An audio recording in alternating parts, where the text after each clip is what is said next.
Okay, so welcome back everybody. Now we're gonna have to do a few things in order to get this sorted and working. You might notice that the unit button is no longer running. At the end of the installation process, I pressed on exit, but I did take a screenshot.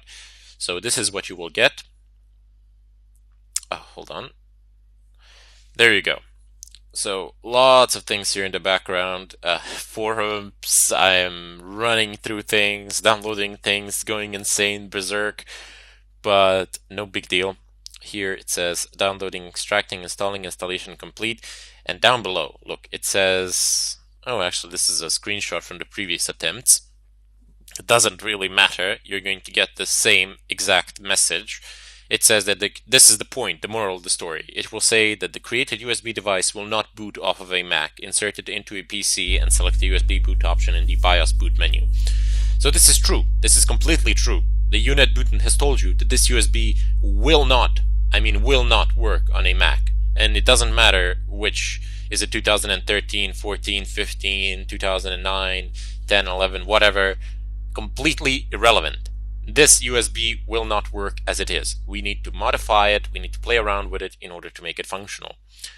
So let's go ahead and close this image as we no longer need it, and let's open up our file manager, or Finder as it is called on Mac, and go to the partition that we have just modified. This FE folder, I've created it a moment ago when I was attempting to do this video but failed miserably. I'm going to go ahead and say move to trash. You're not going to have it in the first place. So I have removed it completely. What I need to do now is go ahead and say new folder, type in FE, enter, and then I need to enter FE and go into new folder and type in boot, and then I'm going to go into boot. Well, actually I didn't need to go into boot. That's it. That's what you need to do. Just create those folders. Sorry. So it goes like this. This is the folder tree that you need. So FE and then boot in the root. So in the root of the USB on the first partition, which we have created, for me it's untitled 1. You might have labeled it differently. It doesn't matter. As I said, you have freedom there.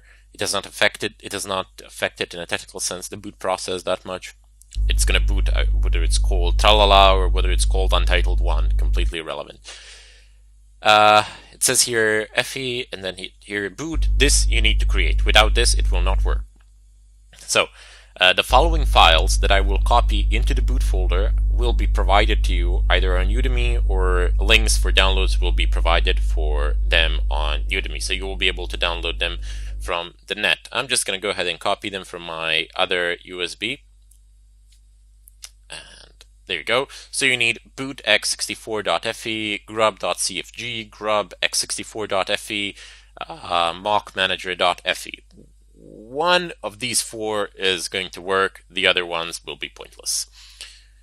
Well, not pointless, but you won't be able to boot from them. You will see what you won't be able to use them to boot.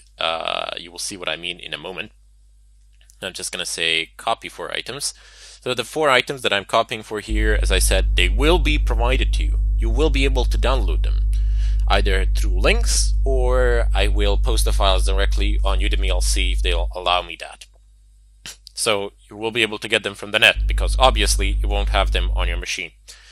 Go back to the folder that you just created, FE, and then boot. Go into boot and say paste 4 items. And there you go. So we have 4 items that have been pasted here, and just need to leave them as such. No big deal.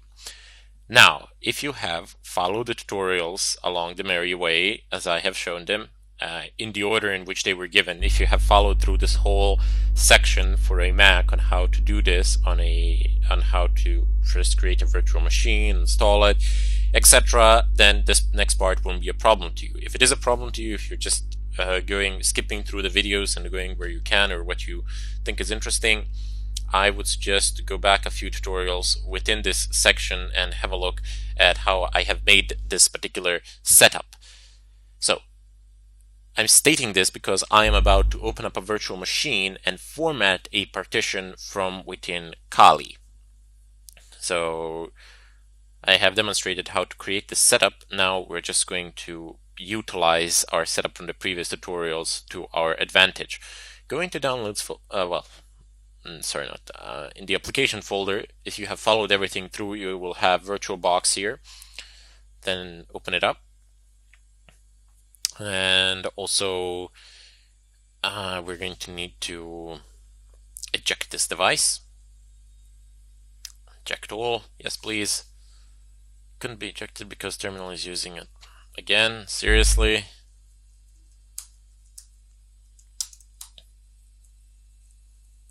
Where am I? Okay, I'm definitely not using it.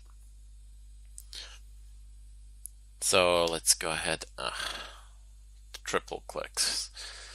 Let's go ahead and unmount it. Actually, it's not unmount, this is eject, but fine, whatever. So it's injected. Let's boot up Kali. Oh, wait. Power off the machine. Go into settings first. My apologies. Go to ports, USB, USB 2, unless you're using a USB 3.0, which is, I don't know, which is an overkill, but oh well. And then select the USB that you want from this menu here. Actually, you first need to, forget about it. Let's delete it completely. Click on the plus here and select your USB from here. See it here, and then go ahead and click on OK. Then inject this.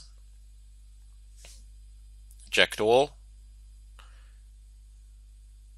And then boot up Kali. So this is a Kali virtual machine which we have created in the previous tutorials. If you're just tuning in, just go back a tutorial or two and you will see how this is done.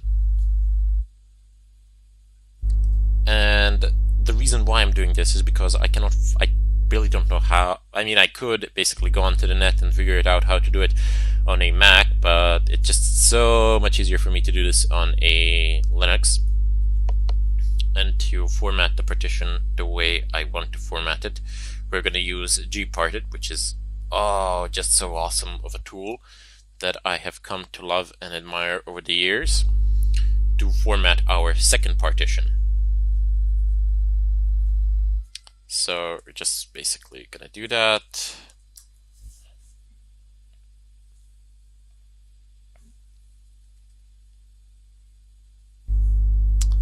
Come on.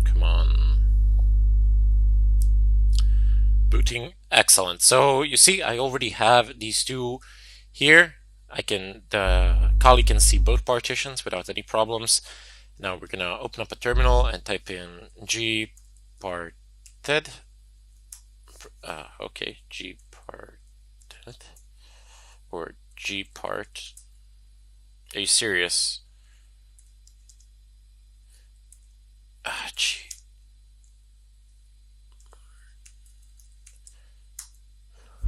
Okay, apparently I cannot spell. Okay, so it's looking fine. In the upper right corner, select your USB device. Make sure that you have selected your USB device. Just take a look at the size and that should help you out. So it will say that one partition is the boot and that the other one is basically just some FAT32, and it's going to say the size, tell you the size. Go ahead and unmount it. So unmounting, come on. Anytime, my good man, anytime. Go ahead and right click on it again and say format to, and we are going to, well, actually, I'm gonna delete it first, and then I'm gonna say new. Leave everything as it is, just right here, Casper-read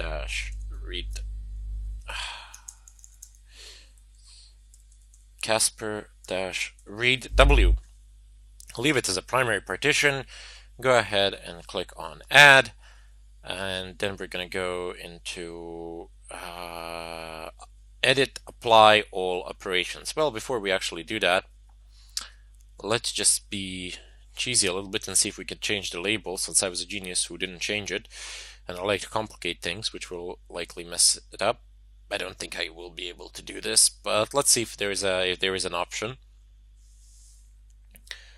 just to change the label of the device. I probably can, but I need to reformat it. I'll forget about it. I'm not gonna ruin the session with that.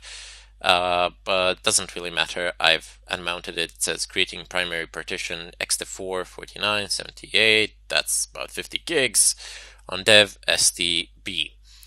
Fantastic. So it didn't really feel like reformatting this and going straight from the beginning just because it says Untitled 1. Sure, it's nicer when it says Kali, but live with it. I mean, if you want to change it, feel free to go through the process.